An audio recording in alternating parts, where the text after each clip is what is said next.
Donc la semaine dernière, nous avons terminé dans la photocopie du collator que vous avez reçu, le sérif bet, le deuxième sérif. Et on va passer directement au sérif guillemets, au troisième paragraphe.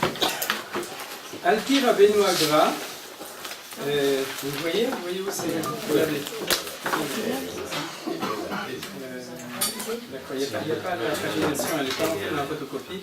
C'est page 21, mais c'est là où il est marqué. Voilà, il est ici. Alpi Rabbeinu Agra. Voilà, ici.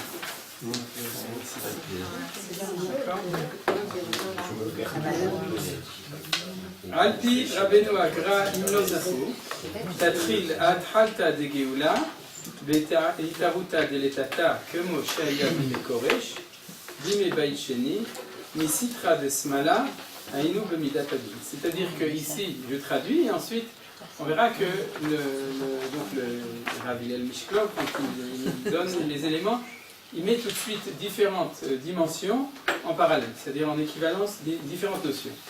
Donc selon notre maître le Gra, imlozahu, si jamais on n'est pas méritant, je traduis, après on va reprendre la phrase et on va l'expliquer. Tatril, ça va commencer à Atrata de Geoula, le début de la Geoula, Beitaruta diletata, par le réveil d'en bas, Kmo Shaya Bime Koresh, comme ça s'est passé à l'époque de Cyrus, Bime Bait Sheni à l'époque du deuxième temple, c'est-à-dire c'est ce qui a fait le retour Shivat Zion, le retour de Babylone au début de Bait Sheni, Misitra de Smala, du côté gauche, Ainu Bemidatadin, c'est-à-dire avec la vertu de rigueur Midatadin, Yam Midatadin, Midata-Chesed, comme vous savez.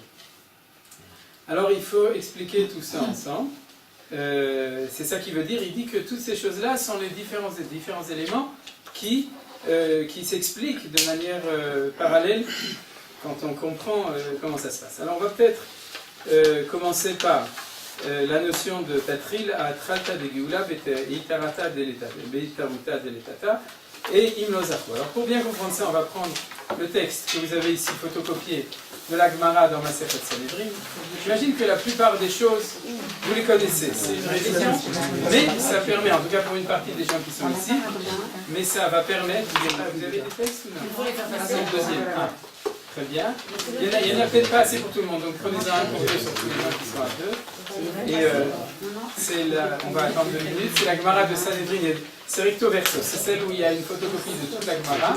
Alors juste, je vous dis le temps que ça passe, que c'est le 11e chapitre de Sanhedrin qui s'appelle Halek, et que vous connaissez, c'est celui qu'on dit Kol Israël Eshlem Halek Olam Haba, Shel Neymar, Amer, Kulam Sadikim, El Rabbi Hanania, Kadish, etc. Vous connaissez? C'est-à-dire, c'est comme ça qu'on finit Kol Israël Eshlem Halek. C'est aussi l'ouverture de Pirkei Avot.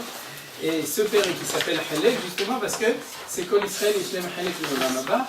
Et comme ce père parle du Olam Haba et des temps messianiques, alors la Gemara, c'est dans cette Gemara que se trouve l'essentiel, il y a dans tout le chasse, mais l'essentiel de l'enseignement de nos sages sur les temps messianiques. Alors on va prendre 4 lignes. Je vous montre où c'est, j'aurais dû le souligner aussi pour vous, au milieu de ce qui est en bas. Et comme signe de reconnaissance, vous avez un petit rond où il y a marqué le Ma'ani et Essai. Vous le voyez? Un petit rond au milieu des lignes. Il y a marqué le Ma'ani et Essai. Environ au milieu, un tout petit peu plus au-dessus du milieu. Le Ma'ani et Essai. Vous allez trouver. Non, il faut descendre plus bas. C'est ici.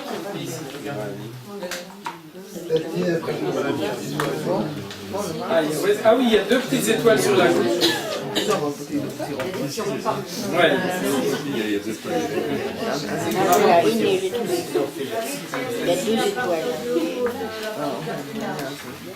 La 8e ligne. Ah, maintenant j'ai compris pourquoi.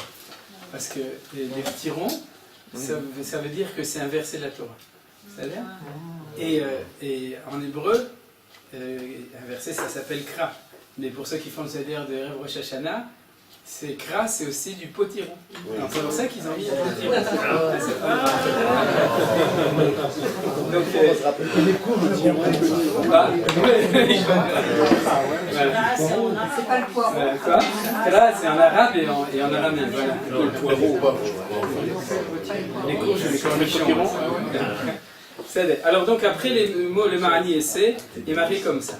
Amar Rabbi Alexandri, Rabbi Yoshua ben Levi Ramiktiv, c'est-à-dire le Rav Alexandrie, qui s'appelle Alexandre, disait, Rabbi Alexandrie, Rabbi Yoshua ben Levi Ramiktiv, Rabbi Yoshua ben Levi. Donc l'enseignement de Rabbi Alexandrie, c'est de dire que Rabbi Yoshua ben Levi, Rami Levi, dans l'autre sens, Ramiktiv, c'est normal, si elle a mangé, j'ai pas dit c'est-à-dire Ramiktiv, ça veut dire qu'il mettait en contradiction deux versets du Tanakh. C'est-à-dire c'est l'expression Rami.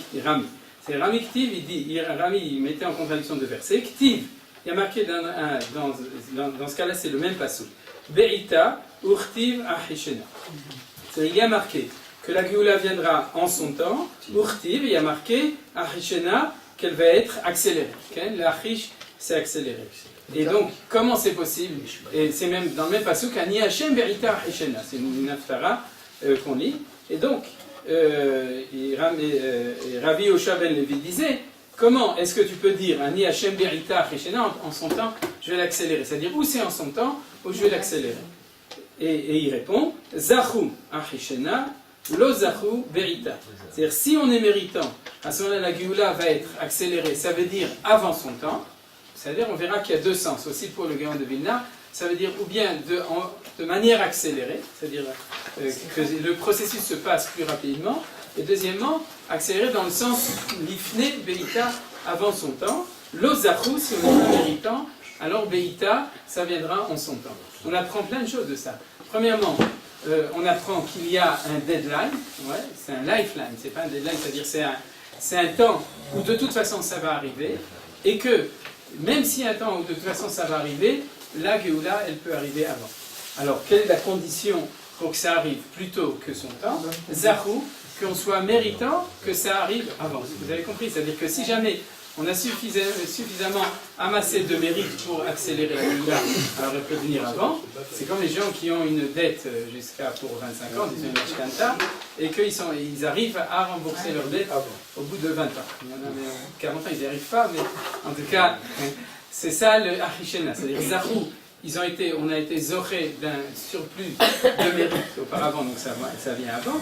Et sinon, Beïta, ça vient en son temps.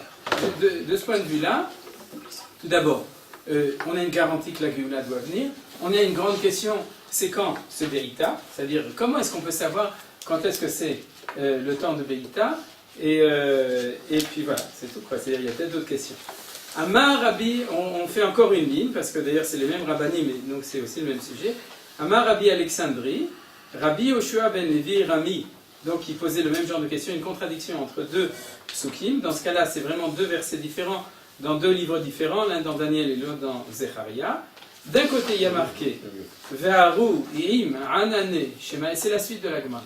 Ça, il y a tout le monde, vous avez pas perdu? C'est bon, ben ça allait. Quoi? C'est le petit rond suivant. C'est le petit rond suivant, c'est ça, c'est le petit rond suivant. Ve'aruim anane shemaya kevarine shata. C'est-à-dire, c'est de l'araméen parce que c'est le livre de Daniel qui dit que le Mashiach va apparaître. Im anane shemaya, et il va descendre, c'est une traduction tout à fait libre, il va descendre de son nuage du ciel, enfin prenez les Nicolas, kebar inishata, il va venir comme Ben Adam, comme un homme, il va venir. Urti. Et d'un autre côté, il y a marqué Ani verochev al hamor. C'est-à-dire que le Mashiach va être comme un pauvre, verochev al hamor, qui avance sur un âne. Et la réponse de Rabbi Yoshua ben Levi, Zachu im anane shemaya, lo zachu ani verochev al hamor. Et s'ils sont méritants, alors ils descendent de son nuage blanc. Et si jamais ils ne sont pas méritants, alors c'est un pauvre qui chevauche son âne. Alors en fait non, de Yosef, c'est-à-dire, non, attends, on parle ni de l'un ni de l'autre. Parce qu'il va dire que si jamais c'est Haroui Manadeshmaya, c'est Mashiach ben David, et si c'est Ani Verocheval Chamor, c'est Mashiach ben Yosef. Donc on parle des deux. Il n'y a pas marqué spécialement qui c'est.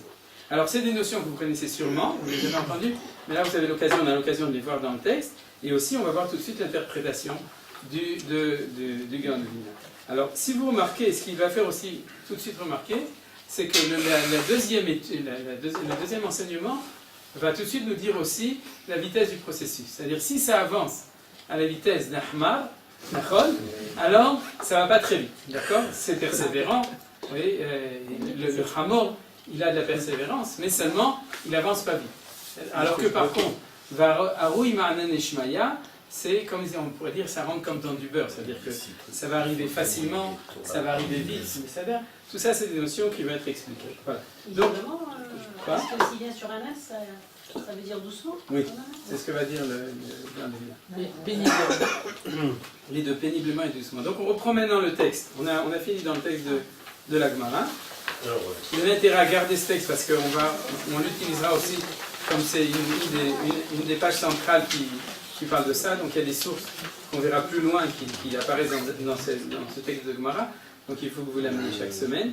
Alpi Rabbeinu Agra. Il y avait Selon une autre quelle interprétation, c'est il y a une date fixée, Oui, Ita, oui. mais dès que la date est fixée, Achisheno, ça va très vite. Ça va vite. Alors ça, on va voir que le Gaon de Vilna va en parler.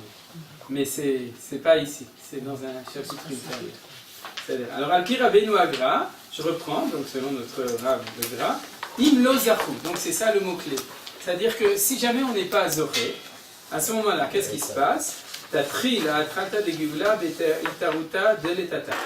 Donc la Geoula va commencer par la itaruta deletata. Qu'est-ce qu'il a interprété en disant que ça commence par un réveil d'en bas? Itaruta deletata, c'est pas qu'on réveille la tata, j'avais déjà fait la blague l'année dernière, mais c'est le réveil d'en bas. C'est-à-dire? Donc c'est que ça commence par ce qu'on appelle l'émanation humaine et pas par le réveil d'en haut, c'est-à-dire par l'intervention de Akadosh Baruch Hu. C'est par la matérialité. La matérialité aussi et par l'initiative. Quoi? Le travail des hommes. Voilà, le travail des hommes. D'où il l'a appris? Du Hamor et du nuage. Voilà, exactement, du Hamor et du nuage. C'est-à-dire que le nuage, ça veut dire que c'est l'interprétation du Gaon de Vilna, c'est une intervention divine qui fait les choses comme ça. Et par contre, si c'est Ani Verochev al Hamor, c'est ce qu'on appelle Itaruta Deletata. C'est-à-dire, ça vient. C'est vrai que si on n'avait que Ani Verochev al Hamor sans Aroui Ma'anan Eshmaya, on n'aurait pas forcément compris que c'est ça. Mais dans l'opposition entre ces deux images, on comprend que c'est comme ça. C'est-à-dire, ou c'est Itaruta Deletata, c'est-à-dire le réveil d'en haut de Akadosh Baruch Hu, ou c'est Itaruta Deletata, c'est le réveil d'en bas. Alors maintenant, quel exemple on a dans l'histoire du peuple juif d'une Géoula qui vient Varu Imanan Ishmaya? La sortie d'Égypte. Yetziat Mitzrayim, la sortie d'Égypte. C'est-à-dire que la sortie d'Égypte, c'est une Géoula qui est venue par Itaruta Deletata, c'est-à-dire elle est arrivée par Imanan Ishmaya. Donc si on veut comprendre comment se passe cette formule de Géoula, on va regarder l'histoire de la sortie d'Égypte. Est-ce que la sortie d'Égypte est arrivée grâce au mérite, c'est-à-dire c'était parce que ça... Non. Alors ça, c'est des choses... Tu voulais te poser la question? Bah oui. Ah ben, c'est bien. J'ai pas vu que tu as levé le doigt parce que tu étais... Alors la réponse, c'est Rabbi Tzadok Cohen, mais il oublie, en tout cas moi je l'ai vu dedans, qui l'explique, c'est qu'à la sortie d'Égypte, ça s'est passé dans l'autre sens. C'est-à-dire que l'Ozachu, Itaruta Deleila, Imayu Zochim, si on était méritant, alors ça aurait été Itaruta Deletata. Il explique pourquoi, et je crois que l'année dernière, je Les l'ai tata expliqué. est plus importante que des mâles. J'ai dit, s'ils avaient été méritants, Alors, ce serait venu par Itaruta Deletata. donc Deletata est plus forte que les mâles, non? Oui et non, ça se discute. Ce sont deux choses différentes. C'est-à-dire, ça se discute, ça s'analyse. Mais en tout cas, ce qu'il dit, c'est que dans les Géoulotes suivants, alors la règle est comme ça, c'est que Im Zachu, alors Itaruta Deleila, Varu Imanan Ishmaya, Lo Zachu, Itaruta Deletata. Donc il dit que Im Lo Zachu, à ce moment-là, la Géoula elle commence, Ani Verochev al Chamor, ça veut dire par l'initiative humaine, Kmo Shayabi Mekorash. C'est ça qui est intéressant. C'est qu'on a dans l'histoire deux références de Géoula. On a la Géoula de la sortie d'Égypte et la Géoula de la sortie de Babylone. On n'en a pas d'autres. Au niveau collectif, on a ceux qui sont au niveau individuel, c'est-à-dire Abraham qui est sorti de Okasdim, et Yaakov Avinu qui est sorti de chez Lavan, c'est ce qu'on est en train d'étudier dans le livre de Bereshit, dans les parachutes dans ce moment.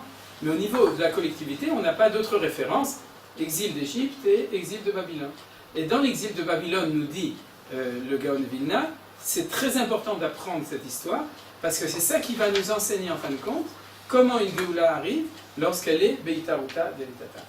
Alors c'est pour ça que, par exemple, moi personnellement, j'ai l'habitude dans d'autres endroits de faire un cours sur toute la période de Shivat Sian, c'est-à-dire les livres du Tanakh, en prenant comme référence que dit ici le Gaon de Vilna, en montrant comment les choses se passent quand c'est Itaruta Deletata, et en montrant combien les choses ressemblent à ce qui se passe de notre temps. C'est-à-dire, alors, il y a, donc pour l'instant c'est ça les notions qu'il donne, cette notion de Itaruta Deletata, Mosheya Bime Koresh, Bime Baicheni. Donc il nous dit, c'est ça la référence quand Koresh a donné la déclaration Cyrus, et qu'on est revenu en Eretz Israël. Maintenant, Bime Baicheni, Misitra de Smala, Inu Bemidatadin. Alors il rajoute donc deux notions qui sont importantes, que du coup ça arrive du côté gauche, et c'est-à-dire Bemidatadin.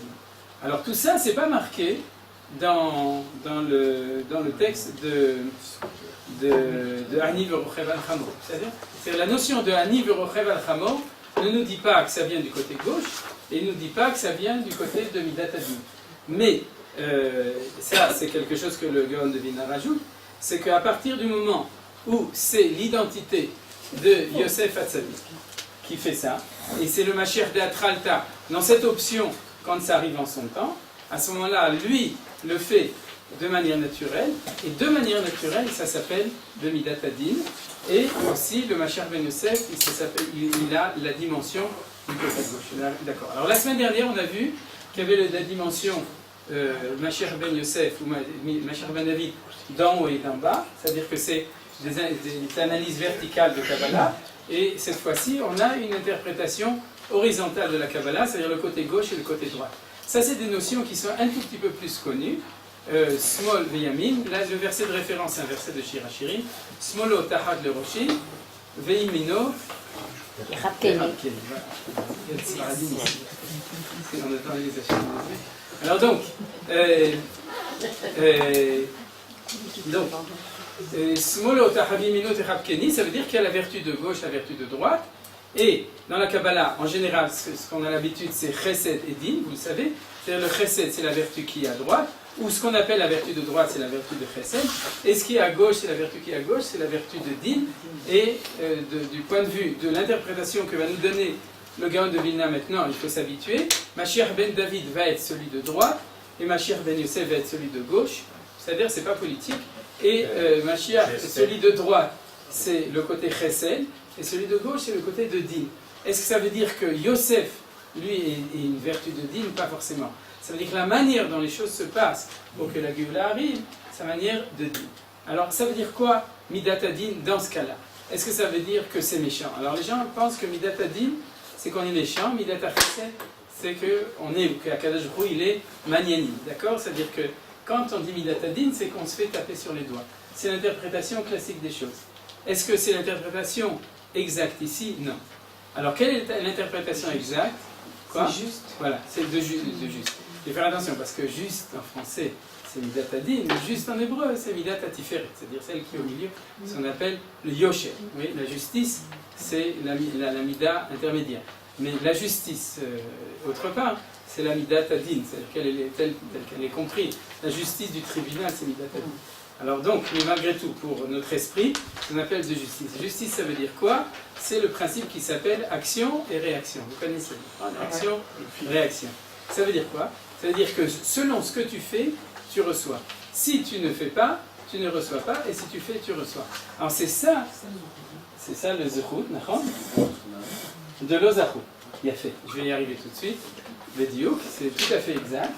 Et aussi, ça veut dire qu'il n'y a pas une intervention miraculeuse de la Kadosh Baruch Hu qui nous donne la Géoula alors qu'on n'a pas fait ce qu'il fallait pour que ça vienne. C'est ça qu'on appelle Itaruta de Leila. C'est-à-dire la Itaruta de Leila, c'est que quelles que soient nos actions à nous, quoi qu'il en soit, ça va venir. Il faut dire une toute petite parenthèse, vous la connaissez, c'est que quand Akadosh Baruch Hu a amené la Géoula en Égypte, Itaruta de Leila, il a quand même demandé au Béné Israël d'ouvrir la porte. C'est-à-dire, il a dit, c'est moi qui fais tout, mais au moins, dis que au moins tu es participant. Comme, selon la blague, achète le billet de loterie nationale. C'est-à-dire, parce que sinon, tu ne vas pas pouvoir sortir. Et qu'est-ce que c'était? C'était Dame... Voilà, Dame Mila. Voilà, c'est ça. C'est Dame Pessah et Dame Mila. Alors ça, c'était pas le mérite qui a fait qu'on est sorti d'Égypte. Il ne faut pas se tromper dessus. C'est important parce que tout ça, c'est des implications sur la manière de faire de nos jours. C'est-à-dire que c'est pas magique. La Géoula de nos jours, elle ne vient pas de manière magique. On ne te demande pas que d'acheter le billet d'avion, et puis après, tout va aller sur un tapis rouge. Tout va bien se passer automatiquement. Kadosh Baruch Hu va nous ramener sur des ailes Kanfen Shari, sur des ailes d'aigle et tout. Il va nous préparer les choses. Non. Alors, Midat Adin, c'est ce que tu investis, c'est ça que tu vas récolter. C'est-à-dire, c'est ça qu'on appelle Midat Adin. Donc, c'est pas forcément méchant, c'est très bien. C'est très moral et c'est normal. Sauf que c'est plus dur. C'est-à-dire, c'est plus difficile que quand ça arrive à Rou, Imarne Shemaya. Et je vous rappelle, on l'a dit plusieurs fois, c'est que le peuple juif a rêvé dans toute son histoire d'une Géoula de Itaouta Deleila. Non seulement il a rêvé, mais les rabbinim ont entretenu ce rêve de manière, pour deux raisons. Pour une raison véritable, c'est que comme à chaque génération, si on était méritant, la Géoula pouvait venir, et que les rabbinim savaient ou ne savaient pas que le temps n'était pas encore arrivé, donc ils avaient intérêt à tenir un langage de Achishena vis-à-vis des juifs et de leur dire Mezoaï, faites les mitzvot, faites tchouva, faites ce qu'il faut, et grâce à ça, Bezrat Hashem, la Géoula va venir aujourd'hui. Et si elle vient aujourd'hui, elle va venir Beitaouta Delela, miraculeusement. Donc les Juifs ont été entretenus dans un rêve d'une Géoula de Itaouta Delela. C'est-à-dire quand le Mashiach Zon Shoin Kim, il va venir, traduction du judéo-arabe, c'est-à-dire quand le Mashiach il va venir, on va être assis tous ensemble avec lui, on va manger du sharabar, etc. C'est-à-dire que toutes les choses, elles vont être de manière miraculeuse. Et on avait toutes les raisons de rêver à ça. Pourquoi? Parce qu'on étudie plus la sortie d'Égypte que Shivat Zion à l'époque de Koresh. C'est-à-dire, vous êtes d'accord? C'est-à-dire que qui est-ce qui connaît l'histoire d'Israël, de Néhémia, etc. Par contre, qui ne connaît pas l'histoire de la sortie d'Égypte? Et il y a une phrase, par exemple, dans Chabad, que le rabbi utilisait tout le temps, qui met Tzetra Meret Mitzrayim, à Renu Niflaot, quand il parlait de la Géoula actuelle. Et donc, il transmettait un message que qui met Tzetra Meret Mitzrayim, Renu Niflaot, Zé Seder, si on fait Tchouva, si on ramène tous les juifs à la Torah, etc. À ce moment-là, la Géoula viendra comme au moment de la sortie d'Égypte. Betsura Nifla, Nifla'a, ça veut dire de la même manière, Beitaouta Deleila. Quoi? Ils n'étaient pas nifla, pourquoi on nous demande alors d'être comme ça? On a seulement, comme vous l'avez dit, on a mis du dam sur les linteaux, mais on n'a rien fait d'autre. Justement, c'est ça Niflaot. C'était très difficile. Niflaot, au Sefele, c'est que Akadosh Baruch Hu, il fait tout. Mais c'était le dieu des Égyptiens. Donc pourquoi faire les mitzvot et tout? Pourquoi on nous dit alors de faire mitzvot Shabbat? Très bien, parce que Zachou, parce que comme on a dit, au moment de la sortie d'Égypte, lo Zachou, Itaouta Delela, Achishena. Mais de notre temps, tout le monde savait que Zachou, Achishena, c'est-à-dire qu'il faut être méritant pour que la Géoula soit accélérée. Donc, il y a deux raisons. Accélérée. Mais c'est la même chose. Achishena, c'est Itaouta, c'est les deux drachot qui vont ensemble.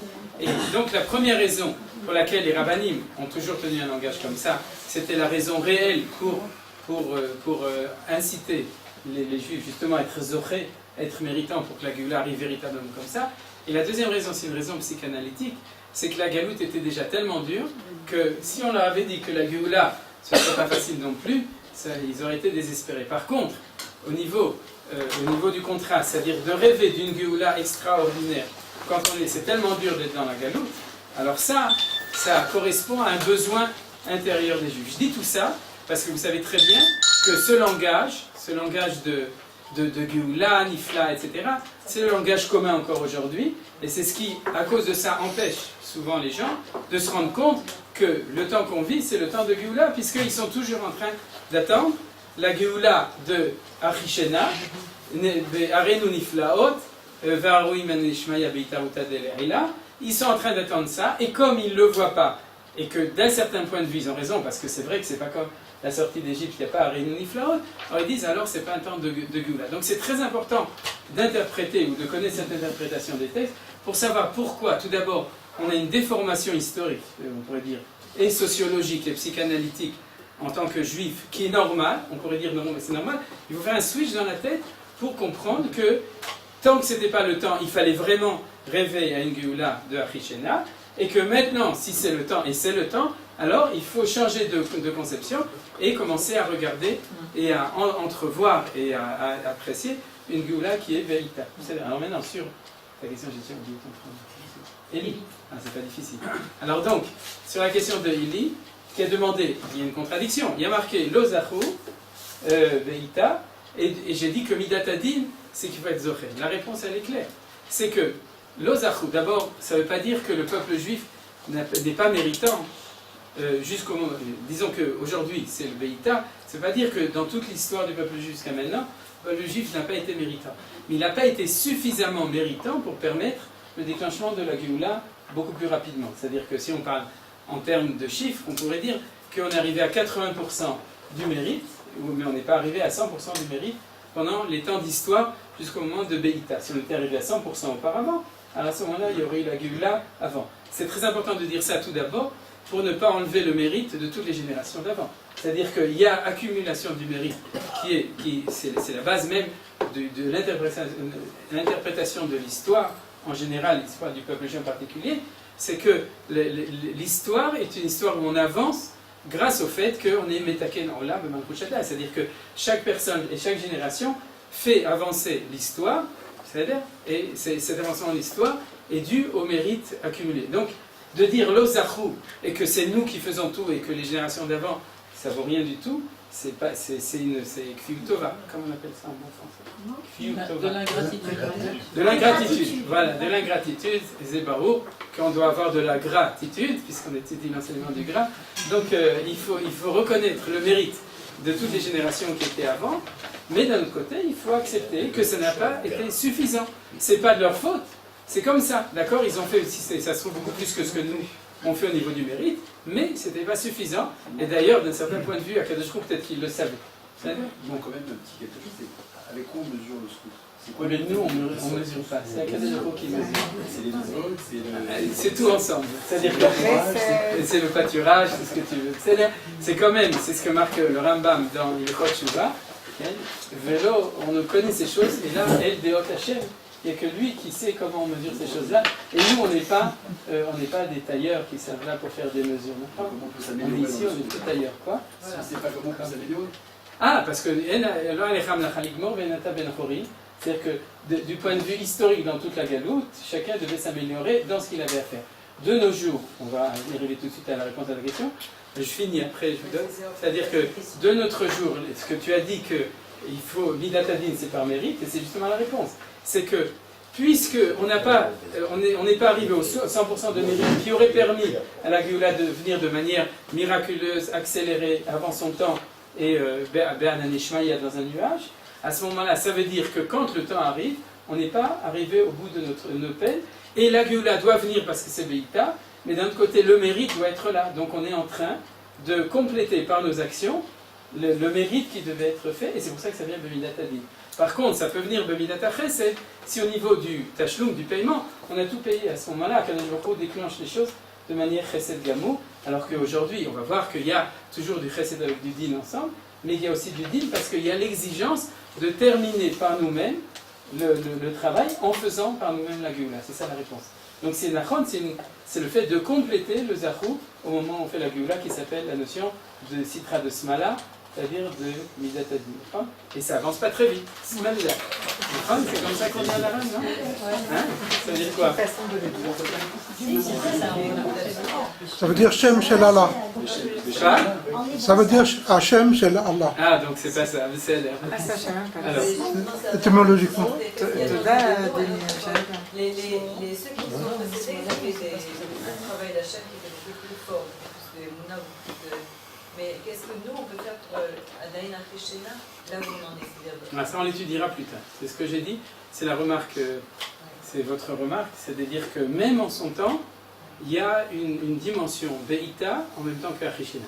Mais ça, on le verra après. Le Gaon de Vilna va développer ce thème plus tard, donc ce sera une autre fois. Encore une question. La notion de Zahou, ça veut dire que ça part d'en bas.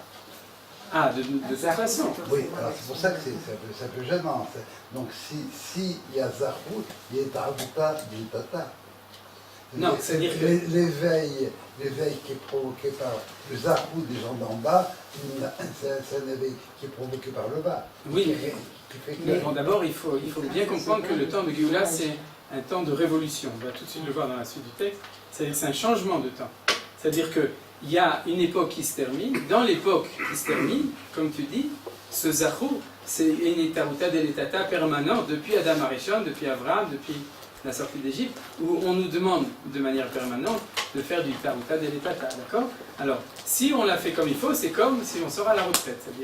C'est-à-dire qu'à un moment, on te dit c'est fini, maintenant, tu es dans Arui Manane Shmaya, c'est-à-dire que même sans travailler, tu reçois ton salaire. Donc c'est Vechesed Gamur. Voilà, c'est ça la notion. Il y a eu Kilou, ça a été terminé. L'exigence de Itaruta de l'Etata, donc de Zahou, a été accomplie. Donc maintenant, les choses ils se passent. Ça c'était un Richena. Et dans le cas de la sortie d'Égypte, c'est Yitzhakou ben Israël al Hachem, c'est le réveil fait par les. Oui, mais nos sages nous disent que c'était pas grand-chose. C'est-à-dire, c'est pas une Itaruta de l'Etata qui permet, qui justifie, je dis justifie dans le sens de justice, le phénomène qui s'est passé. On n'était pas méritant, on était complètement déméritant. C'est-à-dire, Vaïtsakou, Sarakol, mes Kotserwach ou mes Avodakasha, Vaïzakou, Vaïnakou, c'est-à-dire, c'est la complainte de quelqu'un qui souffre. D'accord? La complainte de quelqu'un qui souffre, si tu l'aides, c'est pas un mérite, c'est de la Rahamim Douri, c'est de la miséricorde pour quelqu'un qui souffre, c'est pas un mérite. C'était un décompte aussi, 400 biens, 200 aussi. Oui, mais c'était accéléré justement parce que. D'un autre côté, si le temps est arrivé et qu'il n'y a pas de mérite, qu'est-ce que ça à ce moment-là, il y a une intervention divine. Ah, alors on va. Là, il y a une intervention divine. Quoi? Là, il y aura une intervention divine. Quand le temps y arrive. Si vraiment le temps est arrivé et qu'on arrive. Alors, c'est ça qui est intéressant en fait. Excusez-moi, oui, je vais relier la remarque de Elie et tout ce que vous dites. C'est-à-dire qu'on va l'étudier beaucoup plus profondément et c'est ce qu'on est en train de dire. En fait, à la limite, je dirais comme ça. Si on avait posé la question a priori, on aurait répondu exactement dans l'autre sens. On a dit, si c'est avant son temps, alors ça va venir Bitaruta de l'Etata, parce que comme on a tout le temps, par exemple, prenez l'exemple de construire une maison, c'est toi qui vas construire ta maison. Par contre, si ça vient en son temps, à ce moment-là, tu n'as pas construit ta maison, et il faut qu'il y ait une maison, donc il n'y a pas le choix. C'est genre le gosse qui n'a pas fait ses devoirs. Alors le père ou la mère, il dit, bon, écoute, je vais tout te répondre, et puis voilà. C'est-à-dire que, Kilou, on aurait tendance à comprendre que si c'est Beïta, ça va être Itaruta de l'Eila, et si c'est Richena, ça va être Itaruta de l'Etata, d'accord? C'est-à-dire dans le calcul. Or, c'est vrai, et c'est ce qui va expliquer la complexité de la notion de Beïta. C'est-à-dire que la notion de Beïta, elle veut dire que l'histoire doit arriver à sa fin, quoi qu'il en soit. D'abord, ça revient à des idées que Manitou développait toujours, c'est que l'histoire est organisée, elle a un sens, et bien qu'il y a une notion de liberté, de libre arbitre de l'homme et du peuple juif et des individus, elle ne peut pas repousser au calendrier grec la Géoula. C'est-à-dire que ça n'existe pas. J'ai entendu des rabbinim qui disaient ça, je ne vais pas citer qui, mais qui disaient, mais non, la Géoula, elle peut venir dans 100 ans, dans 1000 ans, dans 10 000 ans, dans 100 000 ans, et arrêtez d'être mebalbel et à moi avec des histoires de Beïta. C'est-à-dire, quoi? Elle peut venir dans 230 ans. Jusqu'à 230 ans, c'est le deadline absolu. C'est 6 000 ans C'est les tout. 6 000. C'est 6 000 ans tout, mais c'est... Ça pourrait venir dans 230 ans. Hein? C'est le Chadodi, l'Ikrat Kala, 2000 ans, de 6 000 ans. D'un autre côté, est-ce qu'on pouvait être vraiment Zahou en Galoute? Est-ce que c'était possible? Parce que c'était des sommes d'individus en Galoute, on était des individus, on n'était pas une entité. Malgré tout, oui. Alors comment ça aurait pu être possible? C'est pas possible. Si, c'est possible. Merci. Une addition en Égypte aussi, on était en Ouais, c'est malgré tout. Alors non, ce que tu dis, ce qui est vrai, c'est qu'il y a des stades, on a vu, il y a des pas de Géoula, des stades de Géoula, et que les stades ultérieurs, notre mérite pour pouvoir les avoir, il est en fonction de ce qu'on peut faire en Israël qu'on ne pouvait pas faire avant. De toute façon, il y a des choses qu'on ne pouvait pas faire en Il y a des choses qu'on ne pouvait pas. Mais le Etzem à Géoula, et la Géoula, la définition de Géoula, c'est sortir d'exil. Gala, c'est la définition du Maharal, que Gala, Gaal, au début de Netzach Israël, on comprend le droit. Le fait même de sortir d'exil, le mérite pour sortir d'exil, c'est le mérite de toutes les années d'exil. On verra encore cette chose-là parce qu'elle est expliquée en haut de la Gemara. On verra des approfondissements. Mais malgré tout, il ne faut pas non plus être Mezalzel, des Sroyot. Non, je sais, parce que ça provient d'une. Quoi? Non, ils n'ont pas fait des efforts. Oui, dans les. C'est à Kadebo. Voilà. Ils ont quand même mis du sang dans les manteaux. Il y a un cinquième. Non, mais on parle maintenant de notre histoire, de 2000 ans ou 2500 ans d'histoire D'ici, on était méritant. Voilà. Ah, il faut dire aussi, oui. À la limite, si on arrivait à 1/5 du peuple qui est proche d'Hachem, on devrait avoir la Géoula tout de suite. Alors, c'est pas un 5e, on va voir les chiffres. On va les voir aujourd'hui. Quoi oui, aujourd'hui c'est tout à l'heure. Quel Michio Drotse, on continue. Je ne vais pas retarder le chiot, mais peut-être on peut dire qu'il y a deux facteurs qui jouent. C'est comme s'il y avait une télécommunication, excusez-moi de l'expression, entre nous et le ciel. Et si nous on est Zahou, c'est-à-dire qu'on a envoyé les bons messages, bons SMS dans le ciel, alors il y a une réponse. Mais si à un certain moment on n'a pas répondu, on n'a pas envoyé, de toute façon là-haut, ils disent qu'est-ce qui se passe, il faut de toute façon un temps limite. Voilà. Maintenant, dans le Zahou, il y a aussi un autre phénomène, c'est si les gens en bas ont tellement souffert, comme c'était en Égypte, comme c'était dans les camps de concentration, et même si le Zahou, alors le ciel intervient quand même. Parce que... Voilà. Alors ça, je voulais le dire sans trop rentrer dedans parce qu'on le verra aussi ultérieurement. Oui, c'est ce que je disais qu'il y a une Gemara qui est au-dessus. C'est que le mérite, et c'est ça relié, c'est quoi le mérite? Le mérite, c'est ce qu'on a fait et ce qu'on a souffert. Parce que ce qu'on a payé, c'est-à-dire on paye comme ça ou on paye comme ça. C'est-à-dire il faut savoir que c'est pour ça qu'on peut être optimiste dans le crédit qu'on a, malheureusement, parce qu'on a un gros crédit chez Akadosh Baruch Hu. D'accord. Alors on continue. S'il y a plus de questions. Alors, Smolo Tachat Leroshi, d'accord? C'est le passou qu'on a dit qui était le passou de Shirachirim. Tu fais une feuille? Alors, il y en a ici. Voilà. Alors donc, Smolo Tachat Leroshi, sa gauche est sous ma tête. Alors, on ne va pas du tout expliquer, mais il faut savoir que ce passou, Smolo Tachat Leroshi, c'est une notion essentielle de cette idée de droite et gauche, de Chesed et de Gvura, c'est-à-dire du côté Chassadim. On est revenu au texte du Gaon de Vilna, l'avant-dernière ligne. C'est après le numéro 10, chez Neymar, Al Mashiach Ben Yosef. Maintenant, chaque fois qu'on aura le Mashiach Ben Yosef, c'est en initial, même Bet Yud et Mabad, Mabi et Mabad, c'est-à-dire c'est donc Al Mashiach Ben Yosef, c'est-à-dire donc chez Neymar Al Mashiach Ben Yosef, et là on voit qu'il y a une liaison entre des idées qui sont totalement terre à terre, c'est le cas de le dire, puisque le fait que les événements ne viendront que si on se bouge nous-mêmes, c'est-à-dire que si on ne se bouge pas, ça ne va pas arriver, d'accord? C'est ça ce qu'on a dit, l'idée de Midat Tadin, Beita Uta Deletata. Si tu fais la guerre, tu auras le pays, si tu fais ton alia, tu vas monter, si tu travailles, tu vas avoir de l'argent, si tu montes une armée, tu auras une armée, si tu montes un hôpital, tu auras un hôpital. Et si tu ne le fais pas, ça ne va pas se faire. C'est-à-dire que ça, c'est un des points essentiels. À ce moment-là, ça s'appelle le côté gauche, et il faut savoir, comme je vous l'ai dit, que dans les analyses kabbalistiques, c'est-à-dire Mashiach Ben Yosef est à gauche. C'est-à-dire, alors qui est à droite? C'est David, Yosef et David, selon une certaine manière de voir les choses. La semaine dernière, c'est toujours la même chose, c'est des dimensions différentes, il faut s'habituer un petit peu.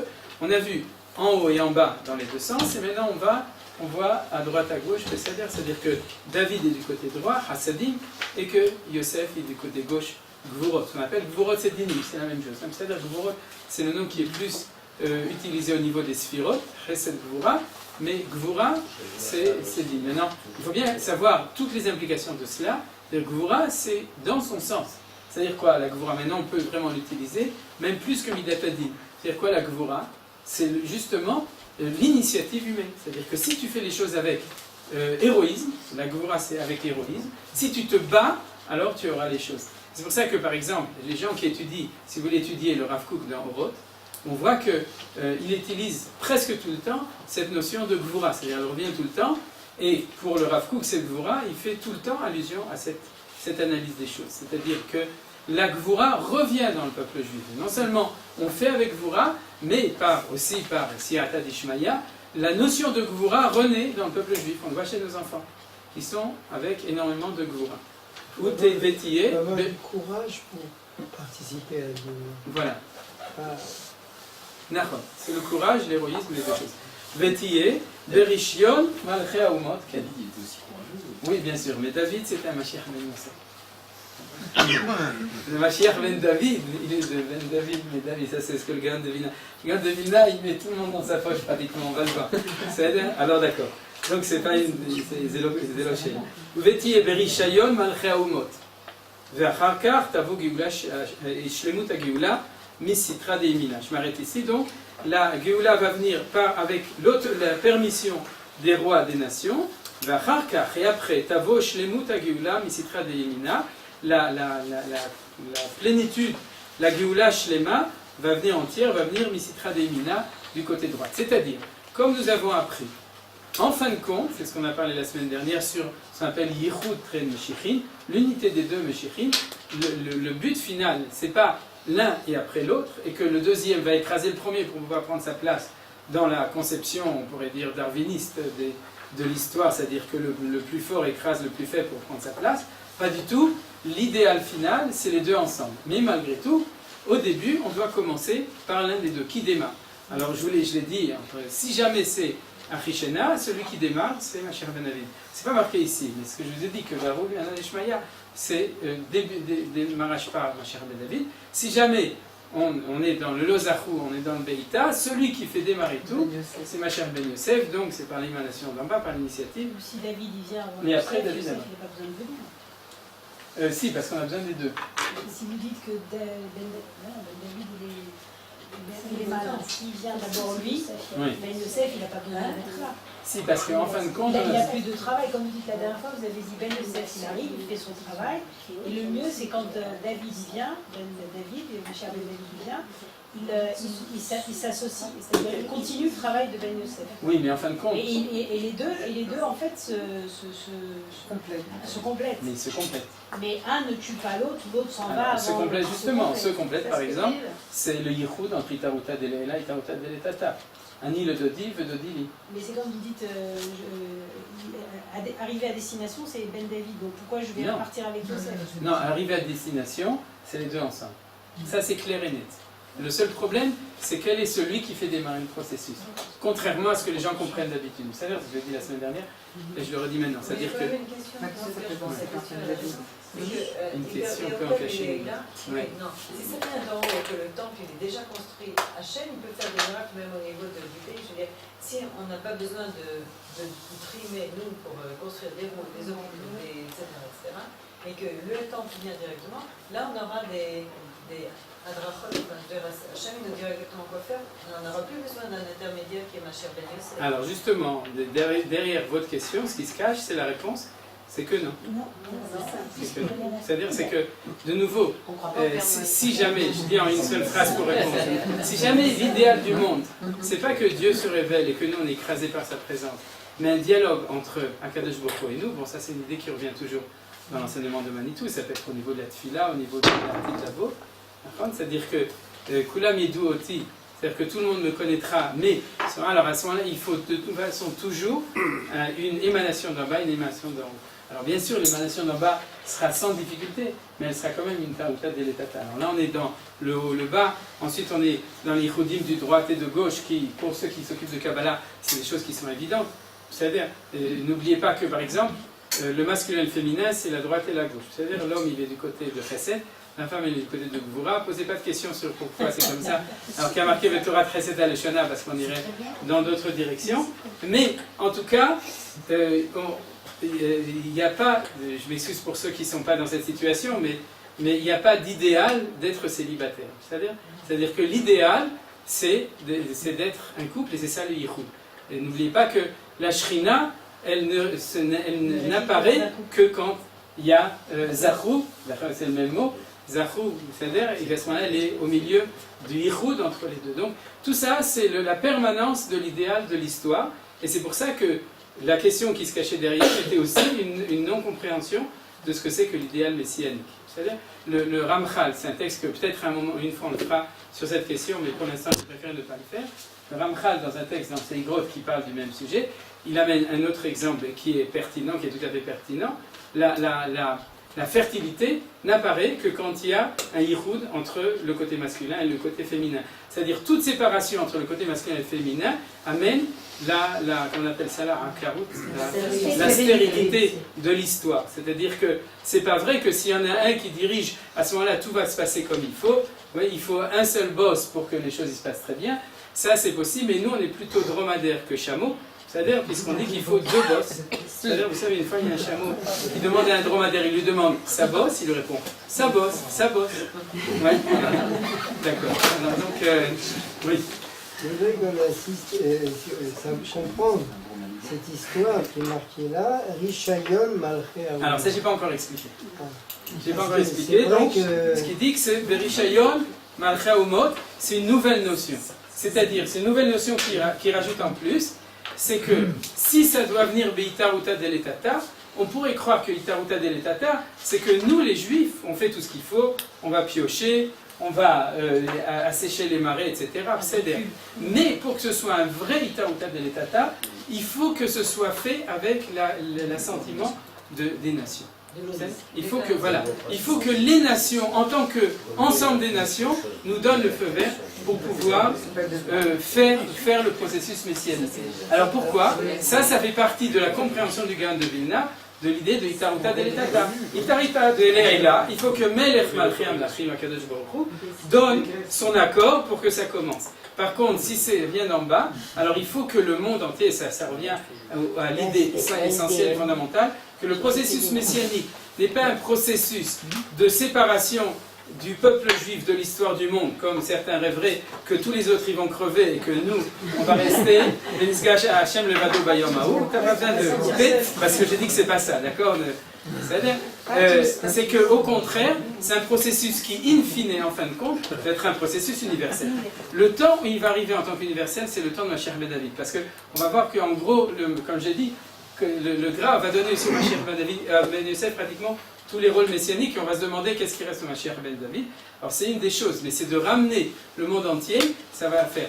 Mais par contre, le Ishur, la permission de commencer un processus sioniste, c'est-à-dire du peuple juif de revenir, nous dit le Gaon de Vilna en tant que Hidouche, que puisque c'est un vrai Itaruta Deletata, et puis donc c'est obligé qu'il y ait la permission des nations. C'est un grand Hidouche. C'est aujourd'hui, c'est plus un grand Hidouche, parce qu'on a compris qu'Akadosh a dû faire deux choses. La première, créer une instance qui soit universelle, à défaut d'un empereur du monde. C'est-à-dire à l'époque de Napoléon, on aurait pu imaginer que c'était Napoléon qui donne la permission aux Juifs de revenir, et à ce moment-là, ça aurait été le Rishon Aoumot. De même que Koresh, Cyrus, a rempli ce rôle en tant que de Ve'u Moler Besheva Esrim Umea Benina, c'est-à-dire ce qu'on nous raconte sur Achashverosh. C'était le successeur de Koresh, comme vous le savez, c'est celui qui a régné en Perse après, et on nous dit qu'il avait 127 provinces pour nous dire que s'il avait voulu, il aurait pu donner le Rishayon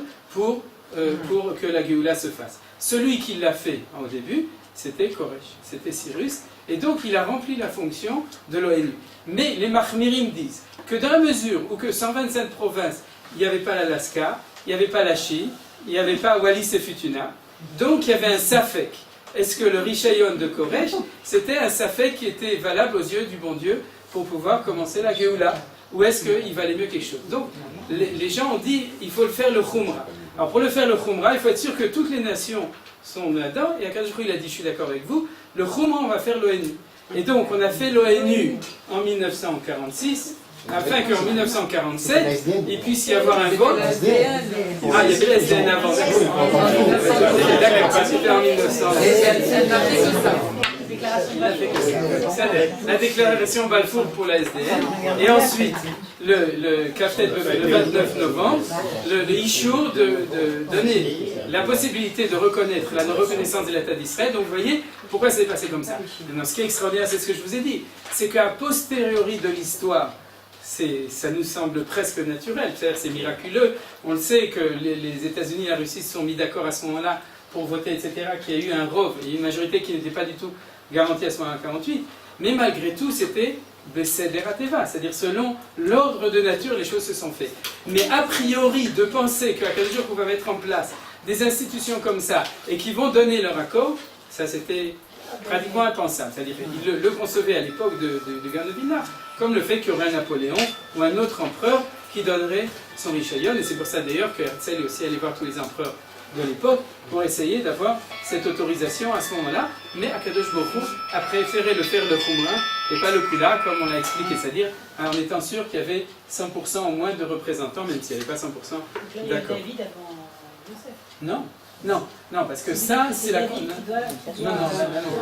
David va tous les ramener à la Torah.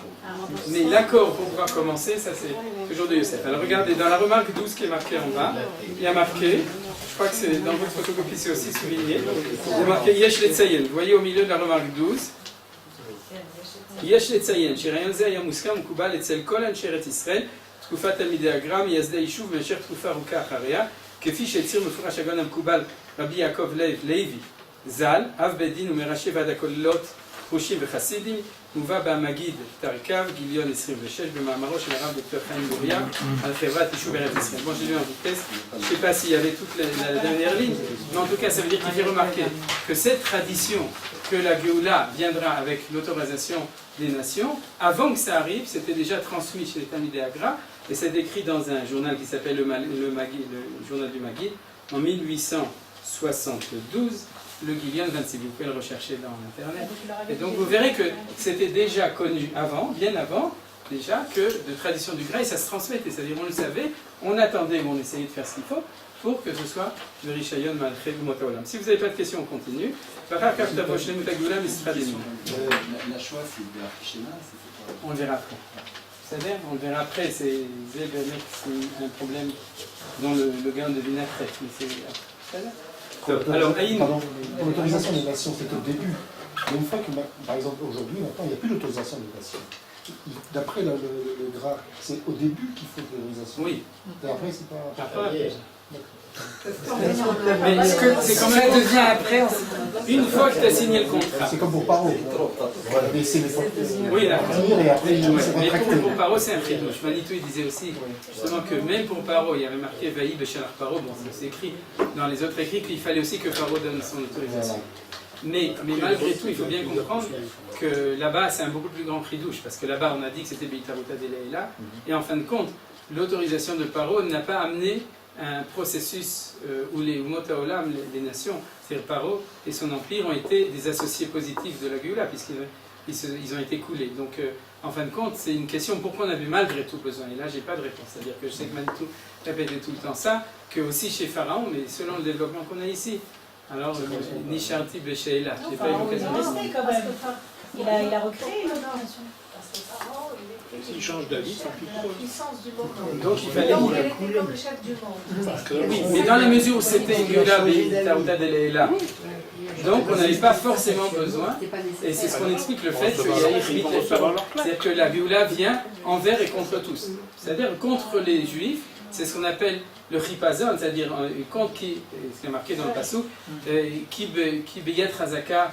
J'ai un Chazaka, Agershem et Artso, et Rachidi, c'est le dernier passage de Parashat Shemot, contre la volonté des Juifs, contre la volonté de Pharaon, contre la volonté même de la Shrina, c'est-à-dire la Shrina, c'est-à-dire que les choses, ils se passent contre tous parce que c'est un impératif historique. Et on a tendance à croire, comme je disais, que si ça vient Beïta, c'est comme ça, et en fin de compte, c'est dans l'autre sens. C'est-à-dire qu'au contraire, ça ne vient que si tu as la volonté. Celui qui ne veut pas faire son Aliyah, Aliyah, eh bien il ne vient pas. Ok, je parle yiddish couramment. Oui, j'ai remarqué là. Ça yiddish qu'on comprend. Alors d'accord, c'est-à-dire Bemidat Achesed, et par la Midat Achesed. D'accord? Donc ça c'est ce qui est connu, que le côté droit c'est le côté Chesed, et c'est le côté, ce qu'il n'a pas encore dit, le côté David. Ve'al yedeka barachamim, al pi akatu berachamim gedolim ukatser, et à la fin ça va venir par la ligne de Rachamim, selon le passou, berachamim gedolim ukatser, je vais te rassembler avec une grande miséricorde. Maintenant, c'est quoi le Kav Rachamim? Ça c'est la Kabbalah, c'est la ligne médiane. C'est pour ça que, avant, quand il a parlé de droite et gauche, il a parlé de Sitra. Alors le Sitra, c'est pas ce qu'on appelle le Sitra Ahara, parce que le Sitra Ahara, c'est vers l'autre côté. Mais le mot Sitra en lui-même, c'est pas non plus une sorte de guitare, la sitar, mais c'est quoi? C'est un côté. Stam, c'est un côté. En araméen, sitra, c'est un côté. Ah voilà, en hébreu, chat sitri, exactement. Donc, il dit sitra de mina, sitra de smala, ou de smola, vekav arachamim. C'est-à-dire que la seule ligne qui est une vraie ligne, c'est la ligne médiane, comme dans un arbre. C'est-à-dire que tu as des branches à droite, des branches à gauche, et tu as le tronc, c'est-à-dire c'est celui qui est au milieu, donc c'est le kav arachamim, c'est voilà, la médiane, ça veut dire, et qui s'appelle rachamim, c'est-à-dire que Avraham chesed, Yitzhak din, et Yaakov rachamim. C'est-à-dire, comme disait Manitou, Rachetevot cheder, chesed din rachamim. C'est-à-dire, chesed din rachamim. Et Veni Amelech Hadara, c'est-à-dire selon l'ordre qu'il faut. C'est-à-dire, vous avez compris, c'est-à-dire quoi? Alors je reprends le modèle. Tout d'abord, ça commence avec Chesed, avec Din. Ensuite, à un moment, le côté de Chesed va commencer à intervenir de plus en plus. Et ensuite, de manière assez vite, il va y avoir aussi l'intégration des deux. Et à ce moment-là, ça s'appelle Kav Rachamim. Aujourd'hui, on est un petit peu à ce moment-là. C'est-à-dire que le côté Din a commencé depuis longtemps. Le côté Rachamim a sans doute, Chesed a sans doute commencé de manière forte depuis la guerre des 6 jours. Et les tensions entre les sionistes non religieux et les religieux non sionistes, et au milieu, ceux qui sont les deux ensemble, c'est les tensions entre le côté Chesed, le côté Gvura, et le côté qui voudrait que ce soit Kav Rachamim, c'est celui qui est le milieu. Vous avez compris comment est-ce que ça correspond un petit peu à l'analyse de notre temps. Alors on continue. Rafouk était antérieur à 67. Oui. Il était un peu milieu là. Lui, il était tout le temps sur le Kav Rachamim. Ouais. Vous savez? C'est-à-dire que lui, il voyageait tout le temps sur ce Kav, sur sa ligne. C'est-à-dire que toute sa avoda. Attention, c'est depuis 67. Non, elle est plus forte depuis 67. Parce que depuis 67, les deux agissent de manière forte. Mais disons, ces mouvements, ils ont tout le temps existé. C'est-à-dire, ils ont tout le temps existé. Et puis, quand le Rav Kook explique que déjà, le schisme entre Yehuda et Israël, c'est le même genre de mouvement, c'est-à-dire dans le Misped, c'est-à-dire qu'il a, historiquement, il existe depuis, d'après le Ramchal, depuis le Etz HaChaim et le Etz HaDa'at Tova. Donc tu vois que c'est un peu antérieur à tout. C'est-à-dire, on a commencé avec ça, l'histoire. Ce qui est d'ailleurs logique, puisque tout le problème de l'histoire, c'est faire l'unité entre les deux valeurs qui sont l'un à droite et l'un à gauche. Alpi Rabbeinu Agra, donc selon notre maître le Gra, Kibbutz Galuyot, chez Be'atralta de Geoula, Ba'a Beder Shel Pedut ou Pidion, Alpi Akatu, Uvdoye Hashem Yeshuvun, Uva Utzion Berina, Veukulo Alide Mashiach Ben Yosef, Okulo Alide Mashiach Ben Yosef, Pidion Mishiribud Aguf, Meshiribud Anefesh, Yeshuvun Tarte Mashma, Yeshuv Letzion Kemo Shekatu Sham, Uvaou Letzion, Yeshuvun Yeshuvu Bitshuva, Besod Sasson Besimcha, Yasigu. Alors là, Amen. C'est-à-dire que là, j'aurais dû photocopier le passouk, mais la vérité c'est que, il doit être cité en bas dans le commentaire. Je vais voir s'il le cite en entier. Non, c'est pas marqué.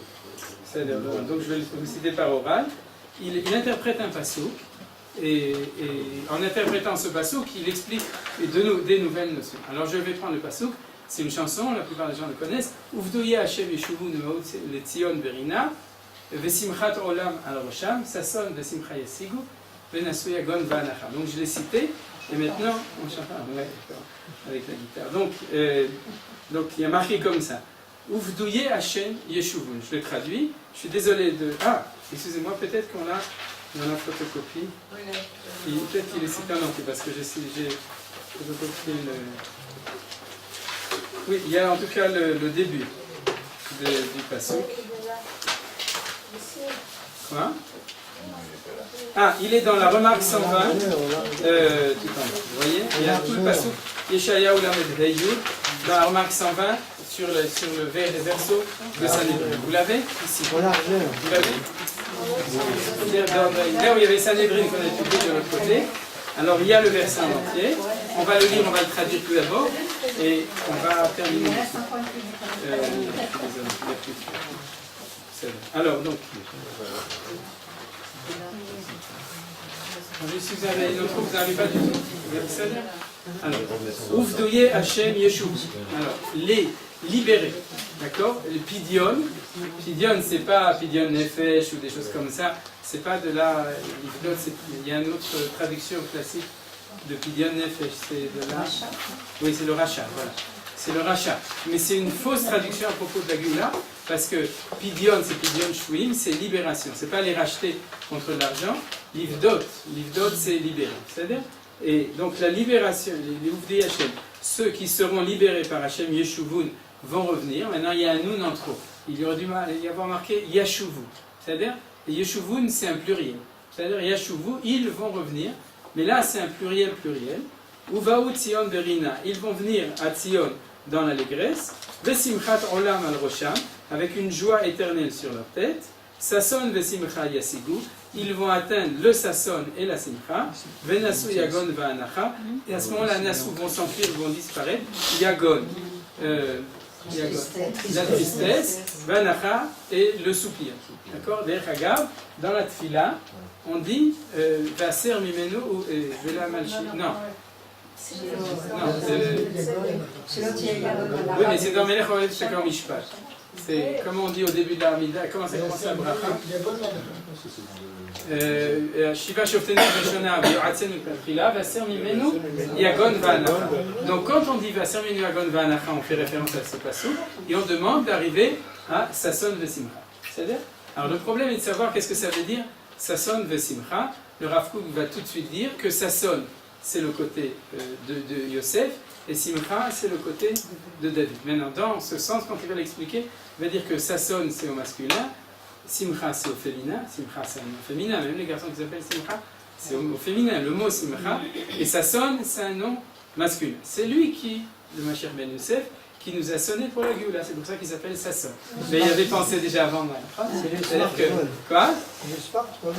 C'est le smartphone. Ouais. Alors donc, c'est la vertu de Yosef dans le Yichud qui s'appelle Yesod Malchut. On l'a vu la semaine dernière. C'est-à-dire que Sasson, c'est la sphira de Yesod, et Simcha, c'est la sphira de Malchut. Le gars de Veina va expliquer. Et comment on le sait? Parce que les Chachamim disent que quand David Amelech a dit ça, Sanochi al-Emiratecha kemotse shalalra, ça, je me réjouis, et on dit que c'est sur la Mila. Sur la Brit Mila. Et donc, la Brit Mila, elle est au niveau de la sphira du Yesod, j'explique pas tout. Donc, Sas. De plus, c'est la 6e sphira quand on commence de Chesed. Et le mot Sas, si on passe le point bleu, ça fait Shesh. Donc, vous vous souviendrez que ça sonne chez les Marocains, ça fait Shashon. Ça, d'accord? Et donc, ça fait remède au fait que ça sonne, c'est le côté masculin Yesod, et Simcha, c'est le côté féminin. Alors, comment on voit ça? C'est que quand on chante, alors là, je vais le chanter en marocain. Kol Sasson ve Kol Simcha. Kol Khatan ve Kol Kala. Donc, le Khatan, il est où? Sasson. Et la Kala, Simcha. Donc, chaque fois que vous chantez avec tout le monde, les Rashkenaz aussi, ça ira un peu. Alors, il faut être Mechaven Kavanot, Kol Sasson masculin, Kol Simcha féminin, Yuchud entre eux. Voilà. Donc, ce que dit maintenant le Gaon de Vilna, il interprète ce passouk. On va reprendre l'interprétation maintenant dans le texte du Gra ici. À mon avis, on verra peut-être le texte parallèle et on finira. Alpi Rabbeinu Agra. Je reprends donc Alpi Rabbeinu Agra après le mot 13. Kibbutz Galuyot shebe'atralta de Geoula ba'a veder shel pedut ou pidion. Donc il parle de cette notion de Kibbutz Galuyot, rassemblement des exilés, et on a vu que c'était le rôle essentiel du Mashiach Ben Yosef de faire Kibbutz Galuyot. C'est la deuxième ligne. Chez Be'atralta de Geoula, au début de la Geoula, va venir Beder chez le Pedut, le Pidion, donc de manière de libération. Ça veut dire quoi de manière de libération? Que ça va être un processus, on pourrait dire, révolutionnaire. C'est-à-dire, c'est pas qu'il y a un juif qui va venir, un deuxième juif qui va venir, un troisième juif qui va venir, et un beau jour on va se rendre compte qu'on est 1 million, 2 millions, etc. par hasard. C'est-à-dire, l'un est venu parce qu'il a acheté une maison à Hadera, l'autre est venu parce que sa grand-mère était malade à Petar Tikva, le troisième est venu parce qu'il va aller étudier à la yeshiva à Ra'anana, etc. Non, c'est pas comme ça. C'est-à-dire que Pedut Vepidion, ça veut dire qu'il y a un phénomène, disons, global de libération. C'est-à-dire c'est ça qui est important. Donc pas du tout rachat, ça on va voir à la fin. Mais c'est-à-dire tout d'abord, quand il y a marqué Uvdouye Hashem Yeshuvun, le mot Yeshuvun, c'est qu'ils vont revenir. Alors pourquoi on a besoin de dire Bdouye Hachem? Dit Yeshuvun, ils vont revenir. Non, ils vont revenir par Pedout Vepidion, c'est-à-dire ils vont revenir par un processus de libération. Donc le sionisme, c'est un processus de libération. Par exemple, que Hachem donne l'antisémitisme comme... Ah ça c'est ce qu'on verra, c'est-à-dire c'est relié avec la notion, éventuellement oui, éventuellement non, ça on verra. C'est les différentes options de Géoula, Beïta. C'est-à-dire que ça on en a un petit peu parlé, mais on ne connaît pas encore toutes les notions. Mais en tout cas, un point essentiel en plus, il y a un mouvement de libération nationale. C'est-à-dire, c'est ça qu'il dit quand il dit, c'est comme ça qu'il décode la notion de Ufdoye Hachem Yeshuvu. C'est un mouvement qui s'appelle un mouvement de libération. Le Shir HaMa'alot, Ma'amakim Karaticha, et ça se termine, oui, Yvdet Israël. Oui, Yvdet Israël, Mikol Avonotav. Oui, mais Mikol Avonotav, ça peut être au niveau individuel, on était libéré. C'est vrai que là-bas aussi c'est libéré de ses fautes. C'est pas, d'accord, mais c'est pas forcément, ça ne fait pas forcément référence au processus de la Géoula. Des fois on est étonné, on verra comment le Gaon de Vilna amène toutes sortes de psukim comme ça, il les relie avec la Géoula. Mais en tout cas, Pdout ou Pidion, Alpi Akatouv, donc on reprend le pasuk, Uvdoye Hachem Yeshuvun, Uvaou Tzion Berina, c'est-à-dire pour revenir à Tzion Berina dans la joie, il faut que le processus se passe de manière où Pdoye Hachem Yeshuvun. Ils vont revenir par un processus de libération. Maintenant, Ve'ukulo alidé Mashiach ben Yosef, il dit sache que tout ce processus, puisque c'est le rassemblement des exilés, c'est le Mashiach ben Yosef qui le fait, de Ubaou Tzion Berina, des Hagav, on le verra après, mais chaque fois qu'on parle de Tzion, nous dit le Gaon de Vilna, on nous parle de Yosef, et le signe d'identification, c'est que c'est la même Gematria. La même Gematria.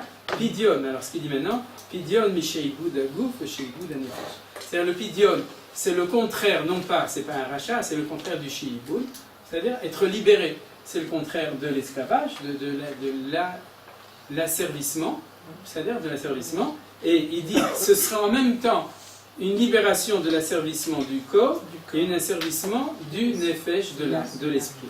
Yeshuvun tarte mashma, la preuve, c'est que le mot Yeshuvun avec un nun à la fin, ça veut dire deux retours, c'est-à-dire vous dites Hashem Yeshuvun deux fois, tarte, ça veut dire deux en araméen, tarte mashma, ça veut dire deux teshuvot. C'est quoi? Yeshuvu le Tzion, que fit Shegatu Sham Vaou le Tzion. Ils vont revenir à Tzion, comme c'est marqué là-bas, vous dites Hashem Yeshuvun Vaou le Tzion Berina, aval Yeshuvun, Yeshuvu, biteshuva. Ils vont faire tchouva. Vesod, Sasson de Simcha Yasigou, selon le secret de Sasson de Simcha, qui veut dire l'un et l'autre, c'est-à-dire le fait, et ça je ne l'explique pas parce qu'il l'expliquera beaucoup plus loin, que c'est ça, Sasson de Simcha Yasigou. Sasson, c'est une dimension de tchouva, qui est la tchouva éventuellement matérielle puisque c'est le Sod Yosef, et Simcha, c'est le côté féminin, ça va être la tchouva vers Akadosh Baruch Hu, c'est-à-dire, et qui est la tchouva spirituelle. Maintenant, ce qu'il a dit, c'est ça qui est intéressant, c'est ce que je vous ai dit, c'est que V'u Kulo, elle est du Mashiach ben Yosef. Avant que j'étudie le Kolator, j'étais sûr que le processus de ramener les Juifs à la Torah, ça, on le laissait au Mashiach ben David. Et le gars de Vilna dit, même ça, on ne lui laisse pas. C'est ce que je vous ai dit, c'est que, la Sheila, qu'est-ce que il va faire? Alors, c'est marqué dans la remarque 15, quoi. Mais tu viens de me dire que la tchouva ici, il y a deux types de tchouva. Oui, il y a une tchouva qui est de revenir en Israël, c'est de faire son aliyah, c'est la tchouva tagouf. Il y a une tchouva de revenir à la Torah. On peut les séparer les deux. On peut les séparer les deux.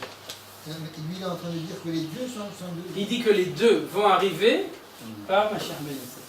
C'est-à-dire que quand on voit qu'il y a de nos jours un processus de tchouva, qui est indéniable, c'est encore le Mashiach ben Yosef qui s'occupe de ça et pas le Mashiach ben David. C'est pas le Mashiach ben Yosef, il s'occupe de l'État, de l'armée, d'assécher les marais, mais le Mashiach ben David, c'est lui qui va nous faire des séminaires de Harachim pour nous ramener à la Torah. Non, c'est quand même le Mashiach ben Yosef. J'ai entendu aussi que celui qui s'occupe de l'un sans s'occuper de l'autre, il est un petit peu à côté de la plaque, parce que c'est la Torah de la tchouva de Mashiach ben Yosef, c'est une tchouva qui va ensemble avec la tchouva dans le pays, la tchouva goélet. Non, la santé, ça va ensemble. Ah oui, bien sûr.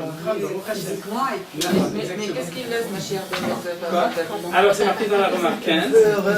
Résumer Chouva et Chouva. C'est marqué dans la remarque 15. Il y a marqué, c'est souligné aussi chez vous, d'accord? Dans la remarque 15? Oui, non. C'est souligné, il y a marqué comme ça. Qui a l'idée Mashiach ben Yosef tiye cherut mishiibud malchuyot, והעלידי Mashiach ben David tiye cherut mimalach hamavet. C'est la remarque 15, vous l'avez ou non? Ah, vous ne voyez peut-être pas, mais c'est souligné en gras. Qui a l'idée Mashiach ben Yosef? C'est au milieu des remarques. Qui a l'idée Mashiach ben Yosef? Ti cherut mishibun malkuyot. Ne Mashiach ben David ti cherut malacham avet. C'est-à-dire que, pour reprendre, le rôle du Mashiach ben David, c'est bien l'intérieur, c'est celui qui va amener le temps qui s'appelle un peu Olam Haba, c'est-à-dire où il n'y aura plus la mort,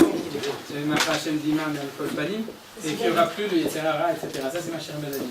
Donc en fait, on lui laisse quelque chose qui est assez lointain, c'est-à-dire le Gaon de Vilna donne au Mashiach ben Yosef énormément de prérogatives, à mon avis, c'est une énorme ridouche de dire que même la tchouva, c'est Mashiach ben Yosef. C'est-à-dire ce que j'ai dit maintenant, c'est un très grand ridouche, et il l'explique de cette très belle manière. Il dit, faire tchouva, c'est pas revenir à Dieu et revenir à la Torah. Faire tchouva, c'est sortir de l'exil. C'est-à-dire arrêter d'être meshoabad, d'être, on appelle ça, esclave ou asservi aux valeurs d'égoïsme. C'est-à-dire que voilà, c'est ça. C'est-à-dire il faut sortir, comme disait quelqu'un, c'est plus facile de sortir Israël d'Égypte que sortir l'Égypte de la terre d'Israël. Oui, c'est dit Shibud Agouf et Shibud Nefesh. Shibud Agouf, c'est Yeshuvu Letzion. Shibud Nefesh, Yeshuvu B'Tshuva. C'est clair? D'accord? C'est Shibud Agouf, c'est l'asservissement du gouffre. Il ne parle pas du gouffre personnel de chacun, c'est le côté goufani matériel du peuple juif. Et il se termine quand on revient en Israël et qu'on fonde un État indépendant, d'accord? Et Shibud Nefesh, c'est le fait qu'on est aussi soumis, on est asservi, on est islamisé ou christianisé. Voilà, exactement, on est islamisé ou christianisé à cause de 2000 ans d'exil, etc., dans notre tête, dans notre cœur, et que Yeshuvun, le retour se fera par un pidion, c'est-à-dire par une libération aussi rouhanite, et c'est ça qu'on appelle la tchouva. C'est le noun qui veut dire nefesh, c'est ça? Non, le noun, ça veut dire qu'il y a deux. Yeshuvun, ils vont revenir de deux choses. Yeshuvun, le noun, ça veut dire qu'il y a tarte mashma, deux. Vous savez bien? Et donc, il n'y a plus de questions. Il y a plus de questions. Quoi? Vous avez dit que Mashiach ben Yosef, on prie dans la, quand on dit, on prie à Jérusalem, enfin sur Jérusalem, il est marqué qu'on doit prier qu'il ne meure pas à l'idée. On le verra après. Oui, parce que sinon, si c'est le cas, il ne peut pas. Oui, mais j'en ai parlé en gros dans le cours d'avant. D'abord, on peut le voir. Et deuxièmement, on le reprendra. Chaque fois, je dis que dans ce premier chapitre, vous voyez qu'on donne des têtes de chapitre. Bon, on l'explique assez, mais les choses ils vont être reprises en détail. Alors, il nous reste quelques minutes. Donc, on va prendre le texte. La notion de couple est importante dans les machines. La notion de couple. Ah, toujours, bien sûr. Ah oui, bien sûr, tu vas ta gouf, tu vas ta nefesh. Mais là, on aurait tendance à croire, comme j'ai dit David et Yosef, et c'est ça le ridouche, c'est que malgré tout les deux, bien que le côté féminin masculin et que c'est un yichud, malgré tout il est mechadé, je ne sais pas d'où. Si, je le sais un petit peu parce qu'il explique selon le passage que les deux. Alors si vous voulez, on prend le texte ici, qui est photocopié derrière la Gemara Sanhedrin, on y a marqué Koufiu Tret et ensuite Koufiu Dal. Oui, bien sûr.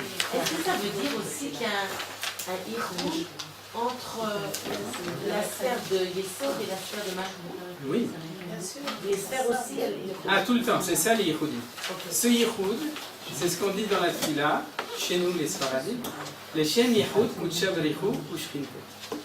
Quand tu dis le Shem Yichud Kutcha Brichou Ushchinte, d'accord, tu fais un yichoud entre Yesod et Malchut. Kutcha Brichou, c'est un peu plus compliqué, mais en gros, Kutcha Brichou, parce que c'est ce qu'on appelle Tiferet ou Zirampi, mais en plus résumé, ça s'appelle Yesod. Et Shrinte, c'est Malchut. Donc chaque fois que tu dis ça, tu dis que quand tu fais une mitzvah, tu veux faire ce yichud-là. C'est vrai, d'accord?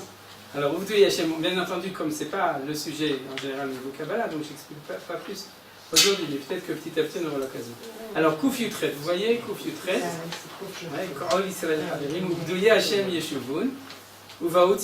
c'est une partie de la citation du Passouk. Kol Lashon Pidion ou Beyeudo Shel Mashiach ben Yosef. Donc ça explique. Chaque fois que tu as le mot Pidion, quand on prie dans la Tfila, etc., sache que c'est un mot code, et Pado, qui est pour le Yehudo pas la destinée, mais la fonction du Mashiach ben Yosef, chez Aliado, par lui, Kibbutz Galouyot. C'est-à-dire que le Kibbutz Galouyot vient pas par un par un, ou même s'il vient par un, c'est quand même un pidion. Donc, il avait une référence, c'est faire l'écouter à Gra dans les choses qui ont été dites par le Gaon de Vilna lui-même, Mikal. Chez Kibbutz Galouyot à Ikari, et ça c'est la réponse à votre question. De là, on apprend le Kibbutz Galouyot à Ikari, l'essentiel, ou Lo Pachot Mishishim Ribo, il ne peut pas être avec moins que 600 000 juifs. Donc, on n'a pas besoin de 6 millions, il suffit de 600 000 juifs, c'est une notion que vous connaissez. Mais vous le connaissez sans connaître la référence de l'Imout, c'est-à-dire vous l'avez entendu, Manitou, Rabaviner, etc. Vous l'avez entendu et ressassé beaucoup de fois, c'est-à-dire, mais vous ne saviez pas d'où ils l'ont appris. Alors le Makor, c'est uniquement le Gaon de Vilna, et là on va voir aujourd'hui même quel est le Passouk. Quoi ? Exactement, ça vous le savez, c'est-à-dire qu'il y a eu 600 000 en 1948. Bien fait, mais lui, j'imagine, peut-être Ravatia, il n'avait pas le collateur. Mais en gros, la référence de base de tous les rabbinim, quand il parle de ça, c'est ce qui est marqué ici. On le verra dans le texte ultérieurement aussi, mais je vous le cite comme dans un autre texte du Lo Pachot Mishishim Ribo, donc pas moins que 600 000, Alpid Rachat Chazal al Pasukze.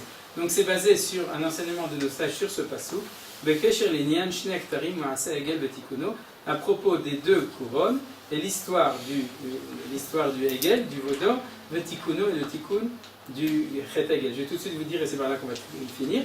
Ou veut Pasuk, c'est quoi? Ah, c'est la suite, c'est dans le deuxième chapitre. Ah, ça c'est le deuxième chapitre du Kolator. Mais comme le deuxième chapitre, on va passer les 156 Bechinot, on ne va pas les étudier une après l'autre, chaque fois que c'est relié, on avait fait ça aussi dans l'introduction. Quand vous voyez, je les photocopie en parallèle.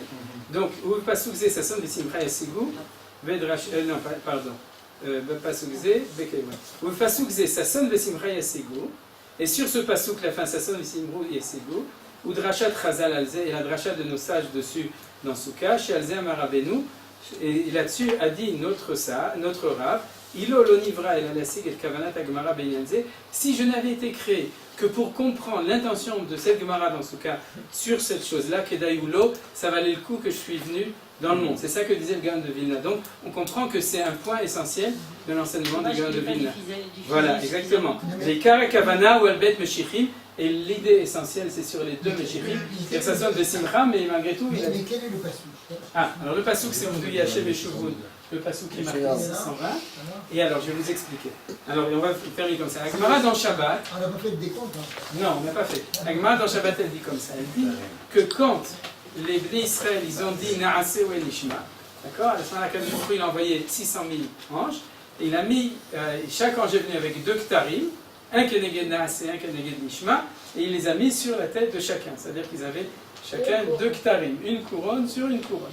C'est-à-dire, les dentistes qui aiment bien ça quand il y a beaucoup de couronnes. Et donc, c'est-à-dire Naaseh et Nishma. Et quand ils ont fauté au Vaudor, à ce moment-là, ils sont venus 1 200 000 malachim, et il y en a 600 000 qui ont enlevé le Naaseh, et en 600 000 qui ont enlevé le Nishma. Vous m'avez suivi, d'accord? Oui. Question classique, pourquoi est-ce qu'il n'y a pas eu 1 200 000 pour les mettre? Et pourquoi il n'y a pas eu 600 000 pour les enlever? Réponse automatique, c'est que la faute du Hegel, c'était ce qu'on s'appelle les Etzet Benitia, c'est qu'ils ont séparé le Naaseh et le Nishma. Et donc, puisqu'ils ont séparé Mida et Mida, je vais vite, hein. Alors à ce moment-là, il n'y avait plus un ange qui mettait les deux, qui était l'ange du Yichud des deux. Il y avait deux anges, un pour Naaseh et un pour Nishma. Ils ont coupé au milieu en faisant le Hegel, donc ils ont perdu les couronnes et les doubles des anges. Et la Gemara continue et dit et Dieu va nous rendre les 2 couronnes que Moshe Neymar, ça sonne Vesimcha Yasigu, Vesimchat Olam al Rosham, ça sonne Vesimcha Yasigu. Vesimchat Olam al Rosham, Simcha Sheme Olam. La joie, Sheme Olam, qui avait toujours été à nous, c'est-à-dire la joie qu'on avait reçue au moment du Mahamad Arsinaï, Simchat Olam al Rosham, ils vont le recevoir de nouveau sur la tête. Et c'est quoi cette Simcha? Sasson de Simcha Yasigu, qui aura le Yichud entre Sasson et Simcha. Donc, comme le Yichud, c'est de Sasson de Simcha, c'est le Yichud de Naaseh et Nishma. Et je n'explique pas parce que c'est trop tard, mais vous comprenez que c'est le même Yichud. On a déjà dit que c'est un Yichud de 2 Sfirot, des 2 Meshichim, etc. Le jour où on fera le Yichud au moment de la Géoula, on va de nouveau recevoir les 2 Ktarim. Or, quand est-ce que ça va se passer? Quand il y aura 600 000 têtes sur lesquelles on peut mettre les 600 000 couronnes. Donc on sait que la Géoula, le processus de Géoula ne va vraiment arriver à son processus au niveau du catalyseur où ça va vraiment se développer que quand il y aura 600 000 vies, comme c'est marqué sous la. Ça, c'est le ridouche du gras. Quoi? C'est le ridouche du gras. Ça, c'est le ridouche qui est marqué ici. Et c'est comme ça qu'il a expliqué la Gemara. Donc ça y est, c'est Nigma, ça simple de Sigma. C'est pour ça qu'on a inventé Mickey Mouse avec la double.